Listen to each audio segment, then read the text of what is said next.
শয়তান আল্লাহকে বলেছে, আল্লাহ এতগুলো জাহান্নাম এতগুলো জান্নাত আপনি কেন বানালেন, জাহান্নাম আরো বানান। আল্লাহ বললেন কেন? শয়তান বলেছে, আল্লাহ আপনার এই বান্দাগুলো তো আপনি জান্নাতে ঢুকাতে পারবেন না, তো জান্নাত বানিয়ে লাভ কি? আমি সবগুলারে ওয়াসওয়াসা দিয়ে জাহান্নামে ঢুকাবো। আল্লাহ বলেন এত সোজা? তুই ওয়াসওয়াসা দিবি, আমার বান্দা ভুল করবে, অন্যায় করবে, আর আমি ক্ষমা করে দিব। শয়তান বলে, আল্লাহ হিসাবটা এত সহজ না যত সহজ আপনি ভেবেছেন। আমি ডান দিক থেকে দেব ধোকা, বা থেকে দেব, সামনে থেকে দেব, পেছন থেকে দেব, নিচ থেকে দেব, শিরা উপশিরায় ঢুকে মাজরার দাম যেখান দিয়ে রক্ত চলাচল করে ওইখানে ঢুকেও ধোকা দেব। আপনি তো জান্নাতে ঢুকাতে পারবেন না। আল্লাহ বললেন, শয়তান তুই আমাকে চ্যালেঞ্জ দিস, তোর এত সাহস? আমি তো সব রাজার বড় রাজা, মহারাজা, ঠিক কিনা?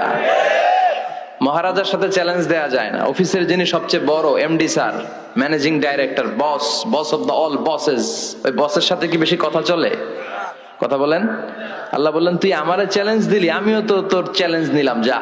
ওয়া ইজ্জতি ওয়া জালালি ওয়া ইরতিফাই মাকানি, আমার ইজ্জতের কসম, আমার জালালিয়াতের কসম, আমার ক্ষমতার কসম, তুই আজীবন মানুষকে ধোঁকা দিবি, অন্যায় করাবি, আর আমার বান্দা একদিনের তাফসির মাহফিলে যে আমার ভয়ে চোখের পানি ছেড়ে ক্ষমা চাবে, আর আমি মাফ করে জান্নাত দিয়ে দেব।